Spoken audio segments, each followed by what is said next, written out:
Good tidings, fellow friends of the world, it's Zach Lowe, and welcome to another Don't Starve Together lore video. Oh yes, and the topic for today is uncovering the identity of Metheus. Now, I have touched upon this a little bit in the past, but we're going to blow it out of the water today. Where do we begin? Well, that's simple, at the start.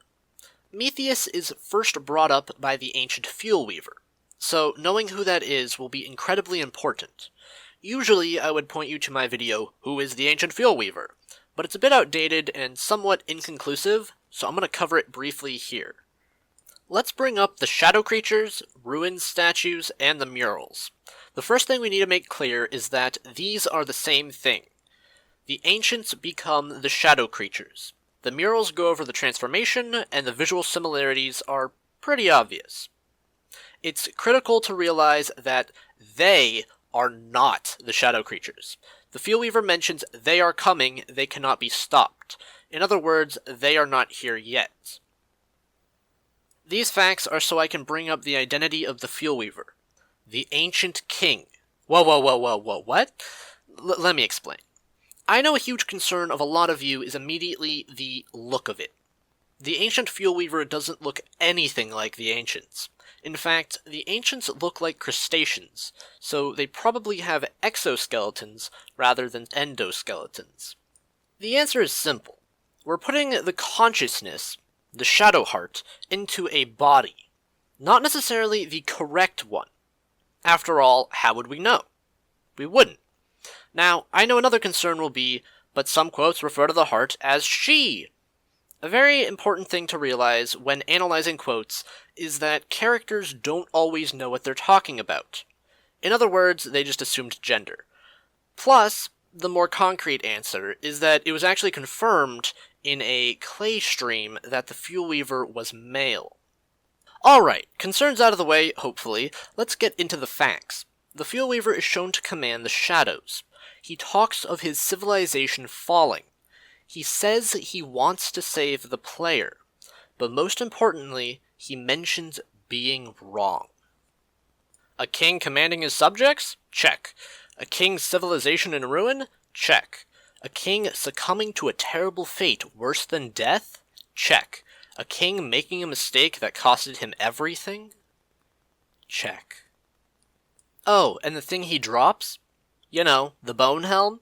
The thing that makes shadow creatures passive? Long live the new king.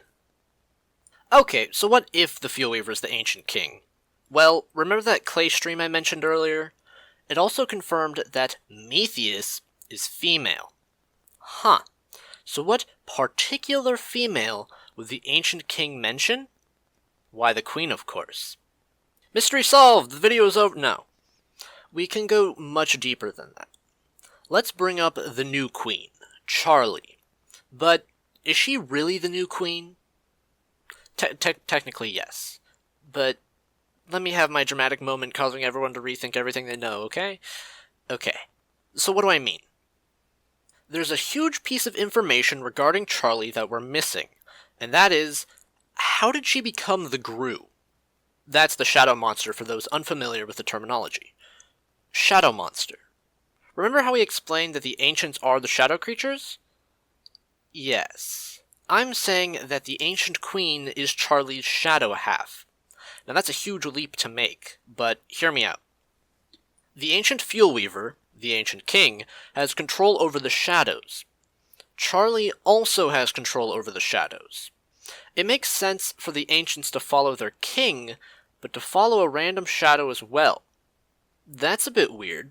Unless it wasn't a random shadow, but their queen. Let's skip forward a bit and talk about the Forge.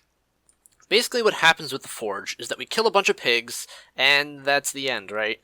No. An extremely good point was brought up by a user by the name of Master of the TDS.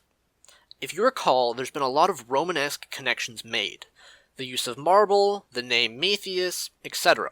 Well, they brought up an invaluable point about something called a triumph.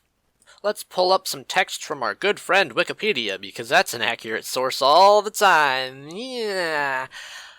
The Roman triumph was a civil ceremony and religious rite of ancient Rome.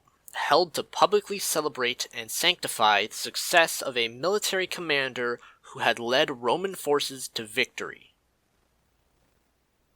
This is exactly what happens with the Forge. We, the lapdogs of the throne, claim victory in Charlie's name. As a result, our commander is given this white energy from the gateway. Now, Charlie probably has no idea what this is, right? Probably not. I mean, I wouldn't think so. However, the ancient queen would, as she was present during the collection of the same stuff in the past as we see on the murals. Now, what I didn't see mentioned was the connection between Triumph and the Triumphant skins.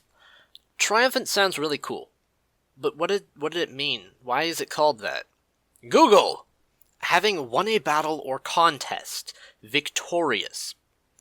Oh, and what do the skins have in common with Charlie? The white accents. White, like the energy from the gateway. Well, that's going to bring this video to a wrap. I hope you enjoyed this one as much as I did, and definitely share your thoughts below.